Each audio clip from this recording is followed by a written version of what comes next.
This is Coach Rahti keeping her word on a Thursday afternoon.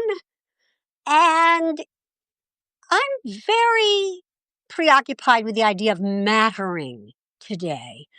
My written blog was about expendability, having to do with our own personal expendability, as in, what are the things only you can do?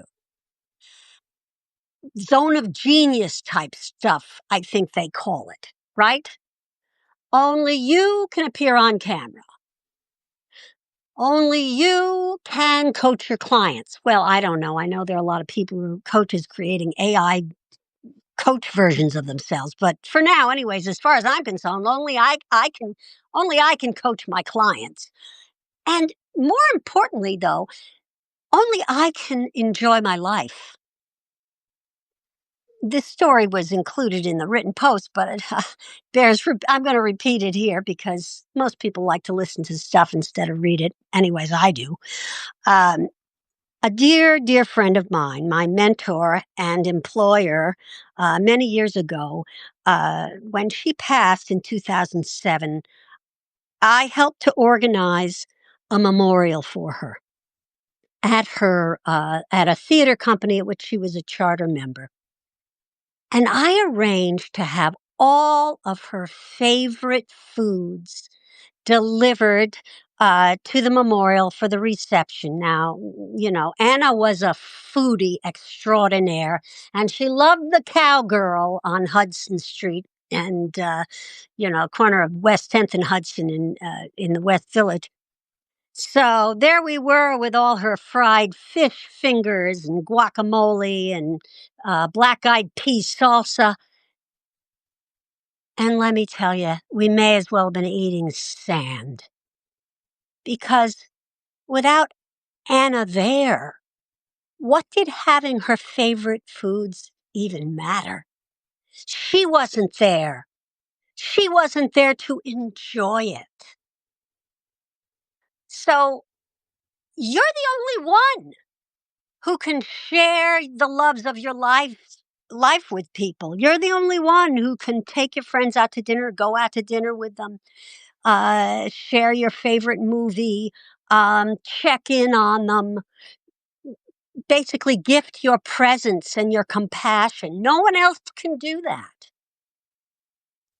And it's so easy to get sucked dry by our careerism, whereby we are constantly embroiled in the administrivia involved in getting the word out about this initiative or that initiative. And before you know it, you're too stressed and busy to reconnect with old friends, to simply enjoy a walk around the block, to live your life. That's when I think when people say get a life, that's what that means. We're so preoccupied with the news. I mean, for good reason. This is a very crazy time. But are you checking in with yourself? Not just for your own sanity, but because being grounded in yourself, I think, is being grounded in why you matter. I think it's, oh my God.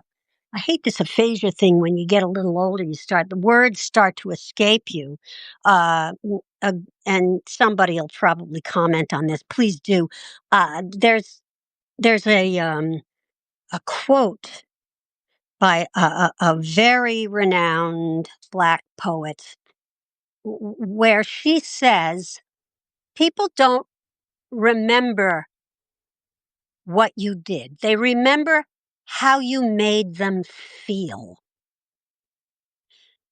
How do you make people feel? What would it be like if you weren't around? What would they be missing? I know it would make an incredible difference in the life of my husband and my son. And I think I'm friendships For I would leave a bit of a hole if I wasn't around. And that's what matters. If you think of people and they come to mind, what comes to mind for you? What comes to mind for me is the way that person I'm thinking of makes me feel. So that's what mattering is. Have you inspired them? Did they think of you and think, oh, she really inspired me to do such and such? Or, oh, she's so funny. I really so enjoy hanging out with her. Whatever it is, you want to hope you leave a bit of a hole if you're not around. And it's not about the accolades. What that triggers mostly, I think, is envy, right? And then conversely, when things don't go well, Schadenfreude. I mean, we're all pretty self-involved and somewhat selfish, you know. And the way we break through to each other is love. The way we break through to each other is connection, is attention, the gift of your attention. That is an incredible gift. I'm thinking about this a lot because I'm doing a performance next week at an initiative called Studio Tisch at NYU, graduate acting. In my written post, there's a link to information about it, but it's always the biggest challenge is getting butts in the seats. You know, the show may go well, may not go well. One thing's for sure, if nobody's there to see it, it's going to create a bit of an existential challenge in my mind, right? In terms of my mattering. And, you can't really put pressure on your friends constantly to come and, see you and do stuff, right? I mean, we get tired. So I'm trying to get the word out to different people. It's the kind of thing that might actually appeal to Jewish organizations because there's a lot of autobiographical material where I talk about my mother who survived the Holocaust by pretending to be Catholic when she's actually a Jew. And she lived in the same house with Nazis for 4 years. And that's one of the stories I tell in this performance, wherein I also do some coaching in the middle of it. And there's raffle involved. How about that? But again, here I am hustling. Here I am hustling, hoping that it matters. And no matter what happens, it's not really going to have that much of an impact in the grand scheme of things. It certainly matters to me.